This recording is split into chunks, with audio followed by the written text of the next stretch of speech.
السلام علیکم، میں ہوں حکیم رضوان طاہر۔ آج ہم بات کریں گے انڈے کے بارے میں۔ انڈا گوشت کے بعد سب سے مقوی غذا ہے۔ اس کا استعمال جو ہے وہ جسم میں حرارت غریزی پیدا کرنے کا باعث بنتا ہے۔ حرارت غریزی جو ہے وہ صفرا پیدا کرتی ہے۔ صفرا کی زیادتی بیماریوں کا باعث بن سکتی ہے، لیکن صفرا اگر جتنی اس کی ضرورت ہے اتنا موجود ہو جسم میں تو وہ بہت زیادہ فائدے مند ثابت ہوتا ہے۔ جیسے کہ اعصابی قوت باہ کے مریضوں کے لیے انڈے کا استعمال بہت فائدہ مند ثابت ہوتا ہے۔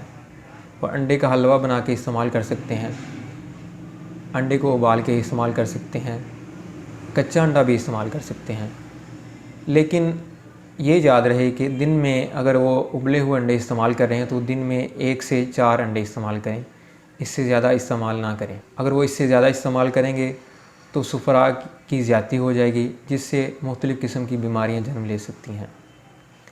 لیکن جن بیماریوں میں یہ انڈا فائدہ مند ثابت ہوتا ہے وہ بیماریاں زیادہ تر اعصابی بیماریاں ہیں، جیسے کہ پیشاب کی کثرت، شوگر، اعصابی ضعف باہ، جریان، فالج اور لکوہ۔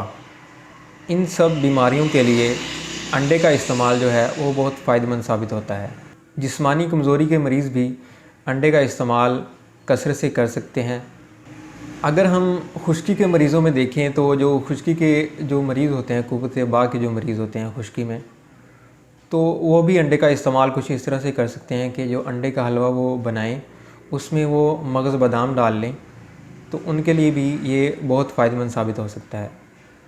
لیکن جو مریض غریب ہیں وہ انڈا افورڈ نہیں کر سکتے، انڈے کا استعمال زیادہ نہیں کر سکتے، چونکہ انڈے کا استعمال اگر وہ کرنا چاہے کوئی بھی بندہ تو میں تو یہی تجویز کروں گا کہ دیسی انڈوں کا استعمال کرے۔ تو دیسی انڈے جو بندہ افورڈ نہیں کر سکتا تو وہ اس کے مقابلے میں جو غذا استعمال کر سکتا ہے وہ چنے، پیاز اور لہسن کا استعمال زیادہ سے زیادہ اپنی زندگی میں لے کے آئے، اپنے معمول میں استعمال کرے۔ اگر وہ لہسن کو تل کے استعمال کرنا چاہے یا پیاز کو تل کے استعمال کرنا چاہے تو وہ بھی بہت زیادہ قوت باہ کا باعث بنے گا۔ آج کے لیے اتنا ہی۔ ہماری ویڈیو کو لائک کریں، شیئر کریں، ہمارے چینل کو سبسکرائب کر لیں۔ اللہ حافظ۔